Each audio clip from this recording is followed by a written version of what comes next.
I'm Mitch Pileggi, and this is In Search of.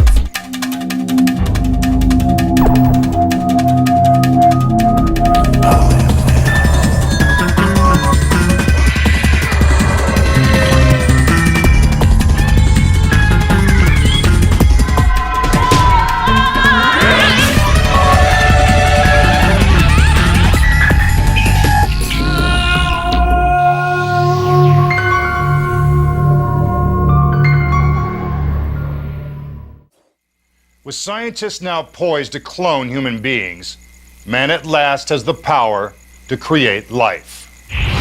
Will this breakthrough in biotechnology create a race of perfect specimens or a new species of man-made monsters? Are we in search of a better future or a world of future Frankensteins?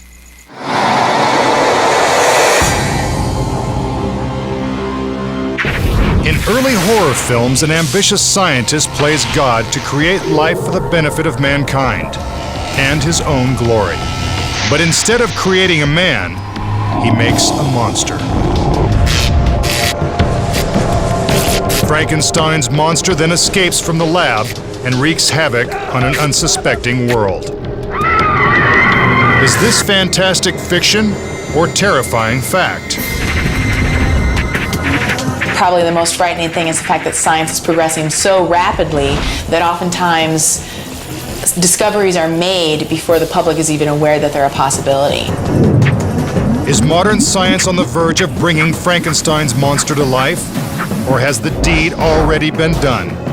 In search of answers, we follow a trail of mad scientists, bizarre experiments, and reanimated corpses. My name is Victor Frankenstein. On a dreary night in November, I beheld the accomplishment of my toils. By the glimmer of the nearly burnt-out candle, I saw the dull yellow eye of the creature open, and his limbs begin to stir. Mary Shelley was only 18 when she started writing Frankenstein. Published in 1818, this chilling tale of a monster created by man has fascinated people for almost 200 years. I think the Frankenstein legend is so enduring because it speaks to the fears that people have about science. People are really afraid that science is stepping on the toes of God.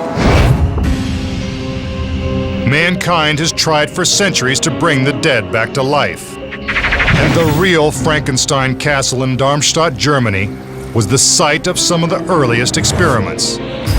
They were conducted by an 18th century alchemist named Johann Conrad Dippel, who called himself Dippel Frankensteiner. Like all physicians of his time, the real Dr. Frankenstein brought corpses to his laboratory and cut them open to learn more about human anatomy. But legend also has it that he did much more than just examine those bodies. He attempted to reanimate the dead with a formula of bones, hair, and human blood. And some accounts say that Conrad Dippel assembled the parts from different bodies to create a monster. Some locals even believe that his monster still wanders the nearby forest. Conrad Dippel's name has faded from history, but the macabre fascination with life and death did not end with his experiments. Because his work with dead bodies is so controversial, some people call Gunther von Hagens a modern-day Dr. Frankenstein. Also known as Mr. Plastinator, von Hagens creates art out of corpses. He replaces body fluids with silicone, epoxy, and polyester polymers, thus preserving bodies in their original form down to the last cell and vein. This vivid exhibit, called Körperwelten or Body Worlds, is currently on display in Germany. Von Hagens' accomplishment in preserving dead bodies pales in comparison to the work done by today's bioengineers. Dr. James J. Walter is a bioethicist at Loyola Marymount University in Los Angeles. Genetic engineering is going to be any attempt to change, alter, modify, manipulate the genetic material of the human person. Genetic engineering aims to create improved and enhanced life forms. Human genes will also be added to animals. Reproductive cloning, another form of bioengineering, is at the center of a firestorm of controversy, for it creates offspring identical to the DNA donor. A lot of benefits can come from this, of course. Childless couples have a child. Could the ability to genetically improve people cause more problems than it solves? Feelings about this topic run so high that many scientists involved in cloning research refuse to talk to us. Some think the cost in human terms would be immense, because cloning is currently an imperfect technology that usually produces deformed creatures. Hundreds of embryos were destroyed in the process of creating Dolly, the first cloned sheep. The same would be true in cloning humans. The morality of experimenting on human embryos, knowing that we're going to destroy them, is problematic. I think we are improperly playing God with cloning. Human cloning is banned in the United States as well as many other countries around the world. But that doesn't mean attempts aren't being made.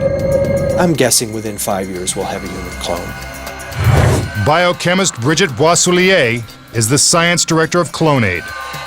The company Clonaid actually will be cloning a young baby who died just a few months ago.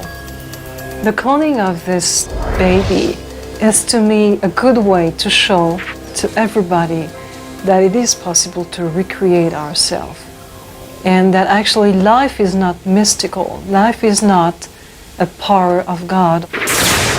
If Clonaid is successful, will we, like Dr. Frankenstein, have brought the dead back to life?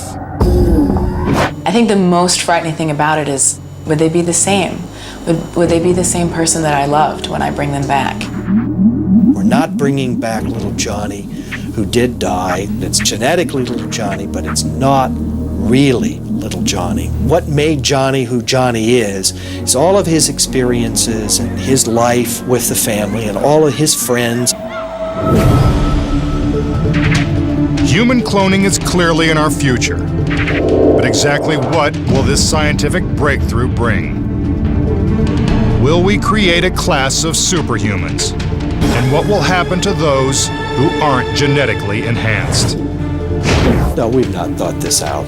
This is our typical pattern of scientific discoveries that we can just move forward and worry about controlling the damage down the line.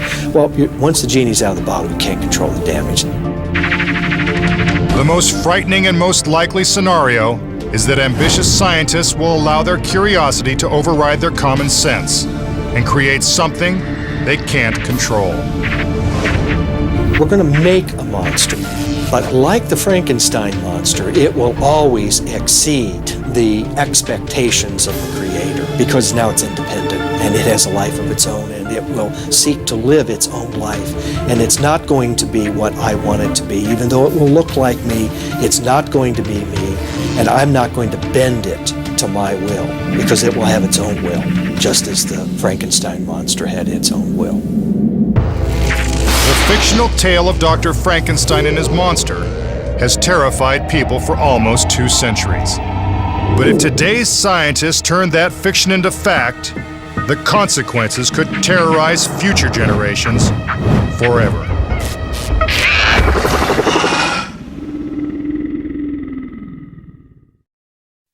Thanks for watching In Search Of. I'm Mitch Pileggi. Good night.